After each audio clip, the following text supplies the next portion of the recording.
एक बार फिर से स्वागत है आप सभी का अभिति क्लासेस में। शारीरिक शिक्षा के अंतर्गत हम लोग आज योग अष्टांग योग भाग 2 देखेंगे, पार्ट 2। इसके पहले हम लोग भाग 100 प्रश्नों का एक सीरीज था, उसको हम देख चुके हैं। आज हम 50 प्रश्नों का सीरीज देखेंगे। ये 50 प्रश्नों का एक दूसरा सेट है। चलिए देखते हैं। जो पहला प्रश्न है वो यहाँ पे ये है कि योग की उत्पत्ति कहाँ से हुई। जी हाँ, हम हमेशा जो है योग के बारे में पढ़ते रहते हैं, योग करते रहते हैं, योगा करते रहते हैं। तो हमें ये जानना होगा कि योग की उत्पत्ति कहाँ से हुई। तो योग की उत्पत्ति हुई कहाँ से? शिव जी से, ठीक है ना। योग की उत्पत्ति जो हुई वो शिव से हुई, यानी कि जो हम शिव जी को जानते हैं, शिव भगवान को जो जानते हैं, तो वहाँ से शुरू मानते हैं हम कि योग की उत्पत्ति शिव भगवान से शुरू हुई। अगला है, योग की पहली शिक्षा किसको दी गई। तो जो योग की पहली शिक्षा थी तो शिव भगवान जो है, कहा जाता है कि शिव भगवान माता पार्वती को योग की पहली शिक्षा किसको दिए? माता पार्वती को, ठीक है। आगे देखते हैं, धमनी किस प्रकार की रक्तवाहक है। धमनी किस प्रकार की रक्तवाहक है, यानी कि धमनी जो है, धमनी में क्या है? धमनी में बहता है शुद्ध रक्त। क्या?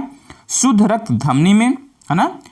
ये धमनी जो है इसमें शुद्ध रक्त बहती है। और वहाँ पर देखिए दूसरा शिरा होता है ना, शिरा जिसको आप नस बोलते हो, नसों में जो है अशुद्ध रक्त प्रवाहित होता रहता है, ठीक है। अगला है, भोजन के पश्चात किए जाने वाला एक आसन। जी हाँ, भोजन के पश्चात अगर आप जो है क्या करते हैं? वज्रासन।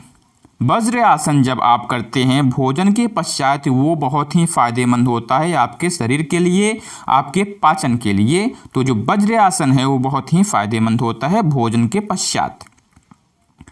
भुजंगा आसन के एक लाभ को लिखें। भुजंगा आसन से क्या लाभ है आपको ये बताना है। तो भुजंगा आसन जब भी आप करोगे ना, तो कमर के दर्द में आराम। जब भी किसी के कमर में ज़्यादा दर्द रहता है तो अगर वो भुजंगा आसन करता है तो उसे जो है कमर दर्द से बहुत ही राहत मिलती है। लगातार इसको आप योगा भुजंगासन करते रहेंगे तो कमर की जो दर्द है वो कभी भी नहीं आएगी।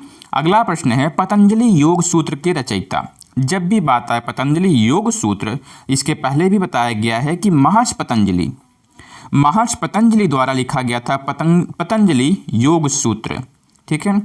अगला है कि यहाँ पर कहा जा रहा है, जी हाँ, सूर्य नमस्कार में कितने आसन होते हैं। हमेशा ये कन्फ्यूज़न में रहता है कि कोई कुछ, है ना, कोई 10 कोई 12, तो ऐसे से करते रहते हैं। तो जबकि जो सूर्य नमस्कार में जो सही आसन है ना वो 12 है। कितना है?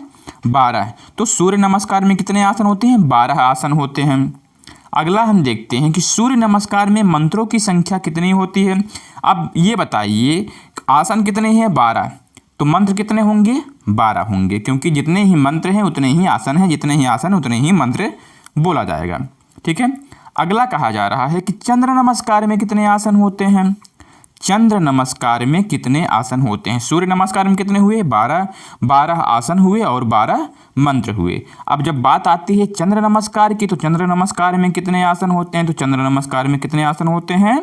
14, ठीक है। सूर्य नमस्कार से 2 ज़्यादा होता है चंद्र नमस्कार में, ठीक है। सूर्य नमस्कार से 2 ज़्यादा होते हैं किसमें? चंद्र नमस्कार में 2 ज़्यादा ऑप्शन ये आसन होते हैं, वो उसमें 12 होता है, इसमें 14 आसन होते हैं सूर्य चंद्र नमस्कार में। अगला है हमारा प्रश्न, ताड़ासन। कौन सा आसन है?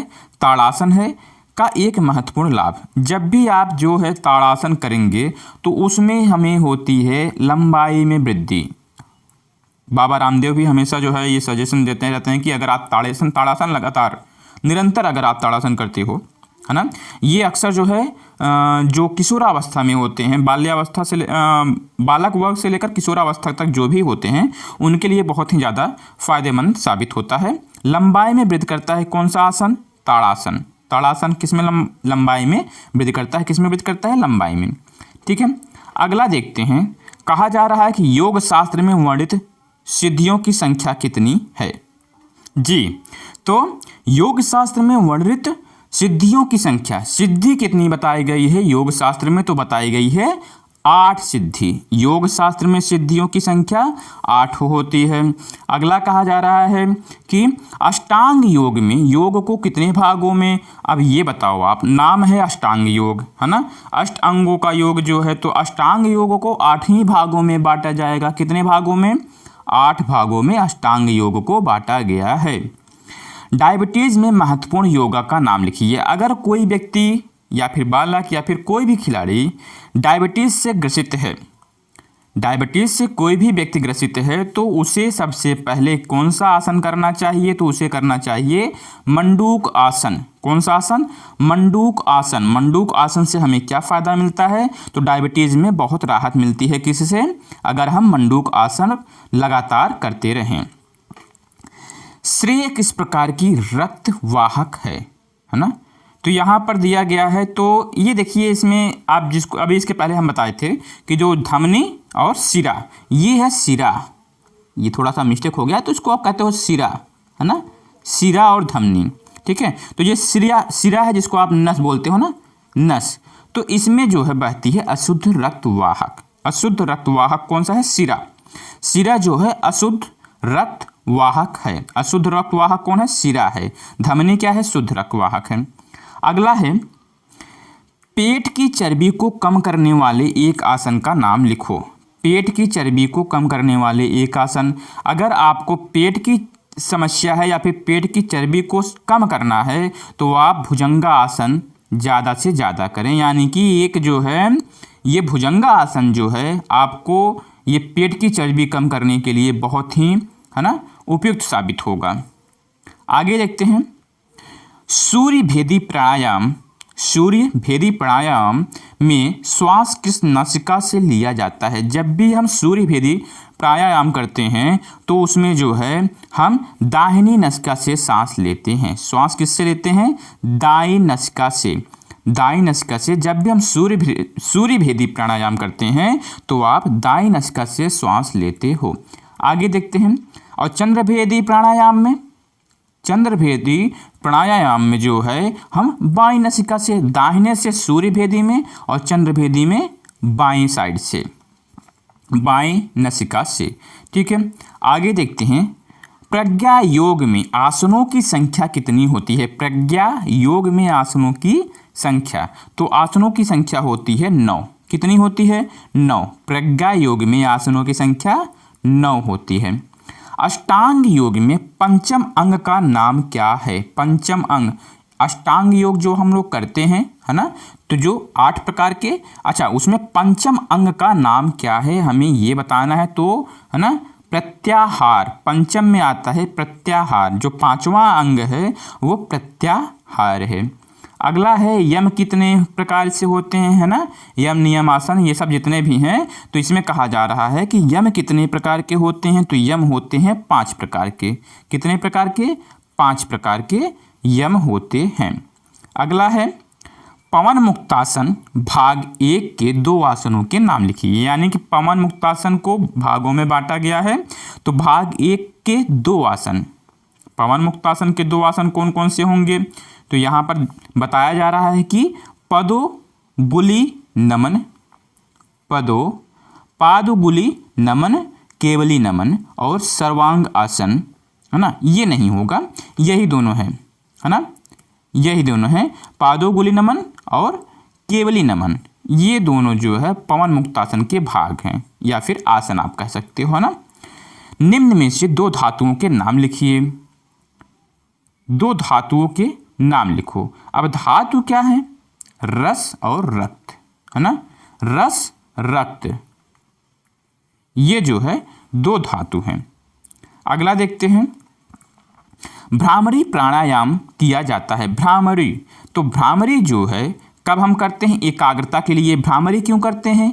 एकाग्रता के लिए। जब भी हमारे मस्तिष्क में ज़्यादा हलचल मचने लगती है तो हम जब एकाग्रता को चाहते हैं तो हम भ्रामरी प्राणायाम करते हैं। भ्रामरी प्राणायाम एकाग्रता के लिए किया जाता है। अगला देखते हैं 2 शीतल प्राणायाम के नाम लिखिए। शीतल प्राणायाम देखिए होता है शीतली और शीतकारी। शीतली और शीतकारी, ये शीतल प्राणायाम के नाम हैं। योग दिवस, ठीक है। तो योग दिवस कब से प्रारंभ हुआ? सन 2015 से, ठीक है।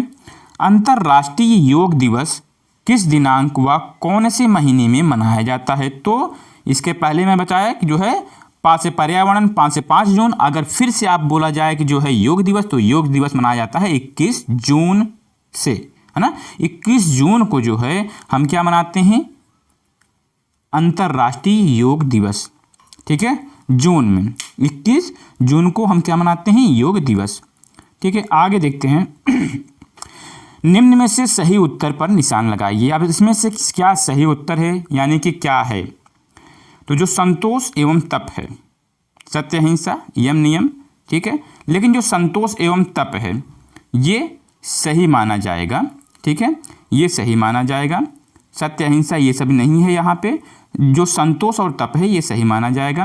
अगला है सूर्य भेदी प्राणायाम किस प्रकृति का प्राणायाम है? सूर्य भेदी, तो सूर्य भेदी गर्म प्रकृति का है। सिंपल सी बात है कि अगर जो है सूर्य भेदी प्राणायाम आप कर रहे हो तो भाई सूर्य तो गर्म होता है ना, अब गर्म प्रकृति का होगा सूर्य भेदी प्राणायाम, तो सूर्य भेदी गर्म प्रकृति का है। शीतल प्रकृति का, इसके पहले शीतकारी और शीतल बताया गया, शीतली और शीतकारी, है ना।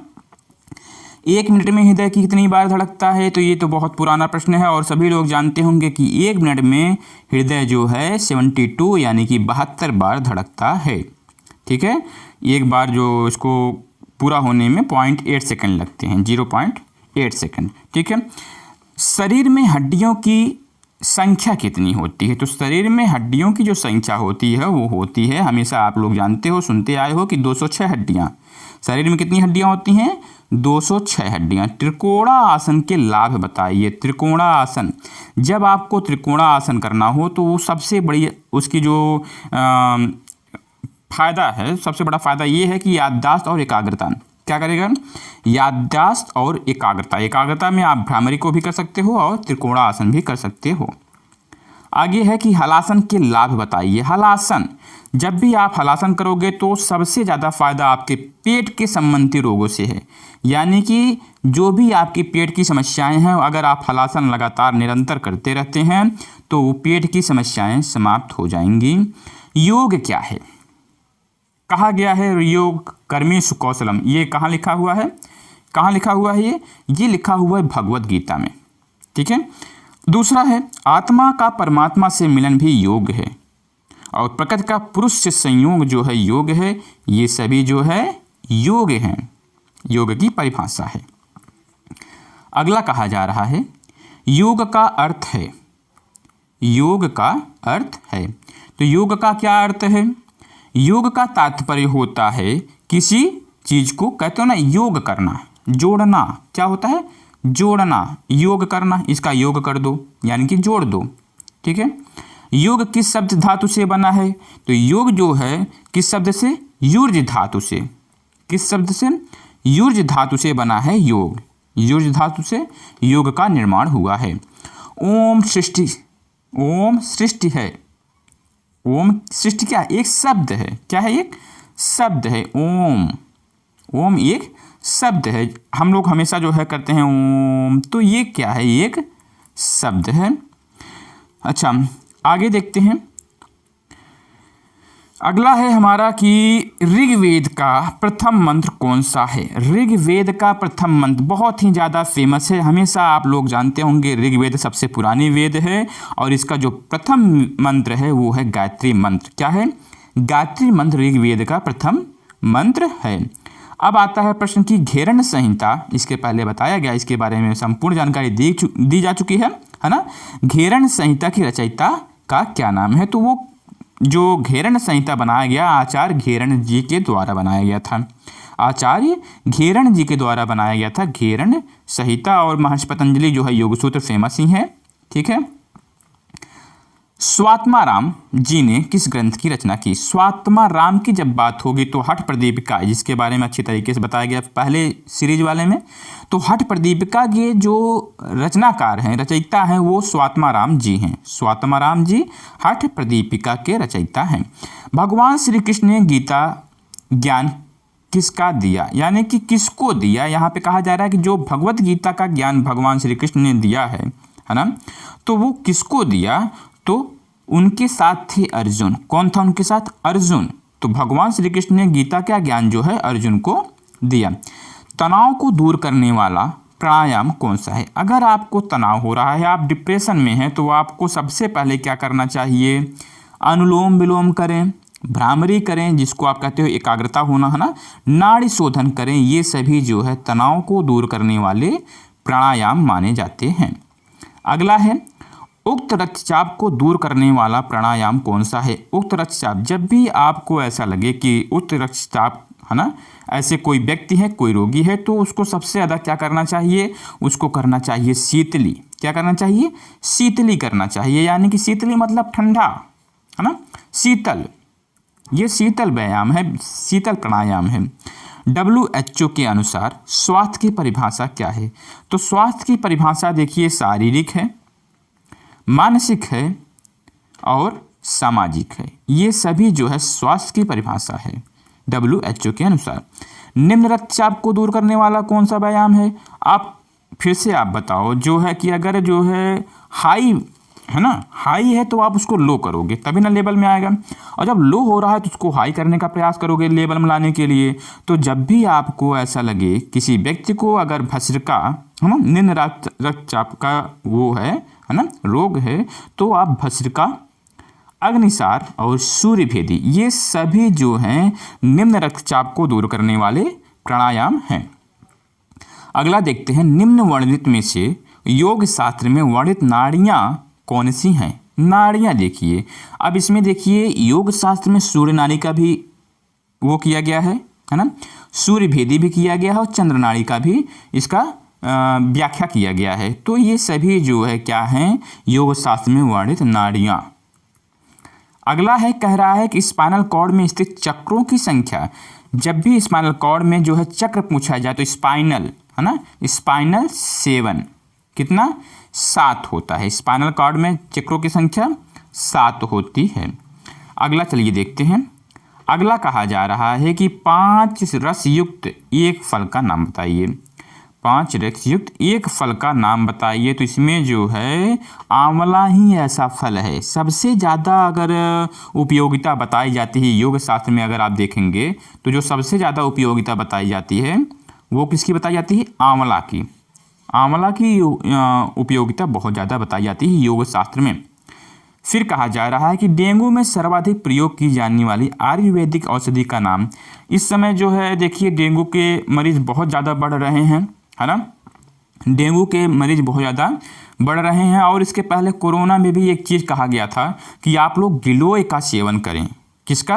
गिलोय का सेवन। अच्छा, गिलोय जो है अगर आप लोग किसी वृक्ष के पास लगाते हैं, जैसे कि नीम के पेड़ के पास जो गिलोय लगा होता है, वो सर्वाधिक उपयोगी और बहुत ही ज़्यादा प्रभावकारी माना जाता है। अगर गिलोय जो है नीम के पेड़ पर है तो, है ना, तो उससे जो है आपके प्लेटलेट्स बढ़ने की संभावनाएं बहुत अच्छी होती हैं और बहुत जल्दी सुधार आती है डेंगू में, है ना। निम्न में से एक एंटीबायोटिक औषधि का क्या नाम है? निम्न में से एंटीबायोटिक जब भी बात किया जाए तो बहुत ही ज़्यादा फेमस है क्या? तुलसी।